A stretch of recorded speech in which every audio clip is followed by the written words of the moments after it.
Hello everyone, this is Akanksha Paruthi. Welcome to commerce Gyan. आज हम organising कर रहे हैं 12th क्लास की यूनिट 5th ऑर्गेनाइजिंग। हमने टॉपिक रिवाइज किए हैं, so it's time for revision. MCQ part 1 आ चुका है, एमसीक्यू पार्ट 2 है ये। एमसीक्यू टोटल 50 पर यूनिट हमने डिसाइड किया है देने का, and I am damn sure कि ये एग्जाम्स में आएंगे। सो साथ में केस स्टडीज भी करेंगे बाद में। So please like, share, subscribe my channel, and if any doubt in MCQ in any topic, then please give in comment section and join our Telegram group also. I have listed in the group, and so start. First question: which of the following is not true about the formal organization? Formal organisation में कौन सा सही नहीं बैठता? First of all आपको पता होना चाहिए what is formal organisation. Formal होता है जो आपके पोस्ट के अकॉर्डिंग हो, ठीक है। ये डेलिबरेटली प्लान्ड होता है, डेलिबरेटली प्लान्ड होता है ये। नो, इसको तो ऑर्गेनाइजेशन करती है, ठीक है। ट्रू है ये। स्टेबल होता है, ये स्टेबल ही होगा बिकॉज ऑर्गेनाइजेशन करेगी तो लॉन्ग टाइम तक चलेगा। Violation of rules land by the penalties, अगर कोई भी आप रूल्स को तोड़ते हो आपको पेनल्टी मिलती है। लीडर आर चूजन, यस, ये इनको सिलेक्ट ही कौन करता है? लीडर। सो करेक्ट आंसर क्या हो जाएगा? D, right. Next question is the when manager are responsible for coordinating a particular number of job effectively is called. कहते हैं जब मैनेजर रिस्पॉन्सिबल होता है आपके काम को करने के लिए, पर्टिकुलर जॉब को करने के लिए अच्छे तरीके से, उसे हम क्या बोलेंगे? यहाँ पे वर्ड आ गया कोऑर्डिनेटिंग। कोऑर्डिनेटिंग कब होगा? जब हमारे नंबर ऑफ सबऑर्डिनेट्स कितने होंगे? हमने किया था number of subordinates is to 5 to 6। Number of subordinates की बात आ गई तो concept is the span of management. So correct answer हो जाएगा span of management. Next question is where lies the need of organisation. हमें ऑर्गेनाइजेशन में कहाँ जरूरत पड़ती है? बिजनेस में, नॉन बिजनेस में, बोथ में। हमने ये पढ़ रखा है business is an pervasive function, means it applied in the business and the non business. So correct answer is option number C. Clear? Next is the a tall structure has। Toll structure का मतलब होता है जहाँ पे हमारा जो management है, control है, वो हमारा कम हो, ठीक है। वो हमारा 3 to 5 हो, 3 to 4 हो। सो इसका आंसर क्या हो जाएगा आपका? Narrow span of management. मतलब इसका आंसर क्या हो गया हमारा? A. Next is the for delegation to be effective, it is essential that the responsibility be accompanied with necessary। ये कहता है कि हमें डेलीगेशन जो हम डिस्ट्रीब्यूट कर रहे हैं अपनी अथॉरिटीज़ को, उसको अफेक्टिव बनाने के लिए ज़रूरी है हम रिस्पॉन्सिबिलिटी को बहुत अच्छे से करें, बहुत अच्छे से करें। बहुत अच्छे से कब कब करेंगे? जब हम अपनी जो पावर है उसको ध्यान रखेंगे। पावर का मतलब यहाँ पे क्या हो जाएगा? अथॉरिटी से। सो correct answer is A option. Next is the group of activities on the basis of a product. हम प्रोडक्ट के अकॉर्डिंग डिवाइड कर रहे हैं, means more than one product हो गया। जहाँ मोर देन वन प्रोडक्ट का बात आ जाए सो करेक्ट आंसर हो जाएगा divisional organisation structure. Next is the which of the following is not an importance of organising. Organising का इंपॉर्टेंस क्या नहीं है? Role clarity. यहाँ रोल तो सबका ही क्लियर होता है, कौन टॉप लेवल पे है, कौन मिडिल लेवल पे है, कौन लो लेवल पे है। सो ये ऑप्शन गलत हो जाएगा। ग्रोथ एंड एक्सपेंशन होगा ये तो। परफॉर्मेंस अप्रेजल, यहाँ आप परफॉर्मेंस चेक नहीं करते, यहाँ आप सिर्फ एक स्ट्रक्चर क्रिएट करते हो, कौन टॉप लेवल का है, कौन मिडिल लेवल का है, कौन लोअर लेवल का है। So correct answer is option number B. Next is the organisation structure establishing the relationship between.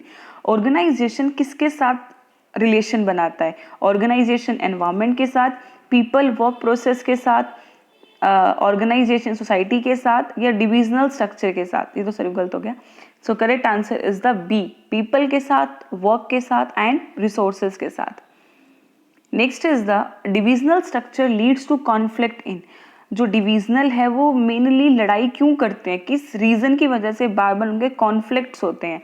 उनके कॉन्फ्लिक्ट एक ही होते हैं, बिकॉज वहाँ रिसोर्सेज प्रॉपर डिस्ट्रीब्यूट नहीं होते। सो correct answer is the A, resources allocation. Next is the dash involve giving authority and responsibility to subordinates। Authority and responsibility दोनों देता है, ध्यान रखो। Giving the authority and responsibility दोनों देगा है, तो करेक्ट आंसर क्या हो जाएगा? B option, decentralisation. Next is dash is a process of grouping similar activities together and creating department. एक एक्टिविटी सेम लाइक परचेज कर रहे हैं, purchase of raw material, finish goods या अदर परचेज पेयरमान कर रहे हैं, ये सब ग्रुप कर रहे हैं और इनका एक डिपार्टमेंट बना दिया। इस कंसेप्ट, इस प्रोसेस को हम क्या बोलेंगे? इस प्रोसेस को हम बोलते हैं departmentalisation. Option number B. Dash is an obligation structure in which no department is responsible for the end result. ये एक obligation मीन्स ये एक ड्यूटी है जिसमें कोई भी डिपार्टमेंट प्रॉपर रिजल्ट तक रिस्पॉन्सिबल नहीं होगा। कोई और डिपार्टमेंट की बात हो रही है यहाँ पर। सो यहाँ पर कौन सा हो जाएगा हमारा? फंक्शनल। क्योंकि देखो फॉर्मल इनफॉर्मल क्यों नहीं हो सकता? बिकॉज ये हमारी ऑर्गेनाइजेशंस हैं, राइट? और ये सिलेबस में कट भी चुका है। सो आंसर क्या हो जाएगा? Functional. Dash is a duty of the job performance. ये हमारी ड्यूटी है कि हम जॉब अच्छे से करें। Is an authority, responsibility, accountability और ऑल ऑफ दीज। ड्यूटी, बेटा ड्यूटी कब होगी? जब हमें रिस्पॉन्सिबिलिटी मिलेगी, right? So correct answer is an B, responsibility. Which of the following can not be delegated. हम क्या डेलीगेट नहीं कर सकते? Responsibility, accountability, authority, responsibility, all of these. ध्यान रखो, मैंने आपको बताया भी था ये क्वेश्चन जब हम रिवीजन कर रहे थे कि अथॉरिटी डेलीगेटेड होता है, रिस्पॉन्सिबिलिटी नहीं होता, अकाउंटेबिलिटी भी डेलीगेट नहीं होता। तो मतलब करेक्ट आंसर क्या हो जाएगा? Option number A, that is the responsibility and the accountability. Authority granted to an employee should be. जो अथॉरिटी हम ग्रांट करते हैं एम्प्लॉय को, वो किसके इक्वल होती है? मोर देन रिस्पॉन्सिबिलिटी, जो हम रिस्पॉन्सिबिलिटी देते हैं उससे ज़्यादा होती है, या उससे कम होती है, या उसके इक्वल होती है? जब हम अथॉरिटी, जब हम पावर देंगे एम्प्लॉयज़ को, तो वही बंदा उसी पावर के इक्वल ही रिस्पॉन्सिबल होगा। So correct answer is in C option, equal to responsibility entrusted to him. Next one is divisional structure is the aspect of organizing that establish relationship between people, work and resources। कहता है divisional एक ऐसा structure है जो बताता है relationship people का, work का एंड रिसोर्सेज का। करेक्ट है या नो है? No, this statement is an false. क्यों? बिकॉज डिविजनल किसका बताता है? मेन बात प्रोडक्ट का बताता है। यहाँ तो बात ही नहीं हुई प्रोडक्ट की। सो आंसर इज एन क्या हो जाएगा? बी, मतलब false. Next is the one of the following is an advantage of functional structure. Functional structure का एक एडवांटेज है, बताओ कौन सा है?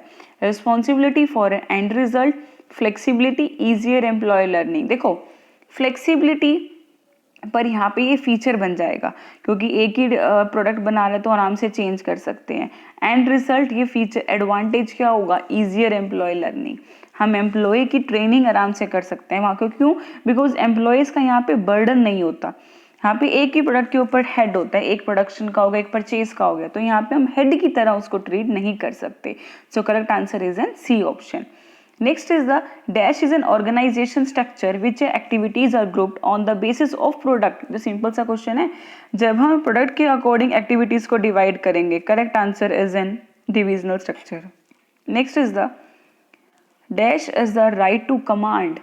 कमांड की राइट किसके पास होता है? रिस्पॉन्सिबिलिटी और authority. Responsibility.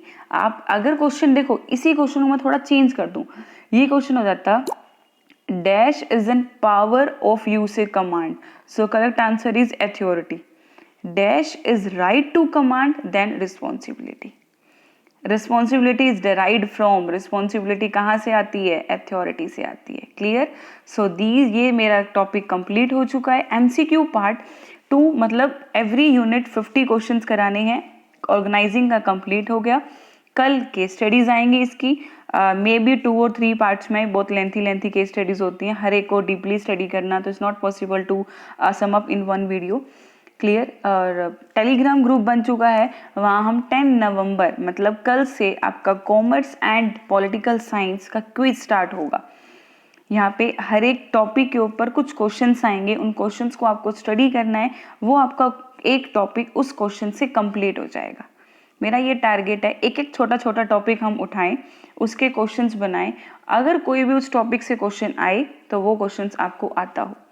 So please like, share, subscribe my channel, give comment if any doubt and any query, and also good for improvement also, and join my Telegram group for commerce quiz and political science quiz. Thank you.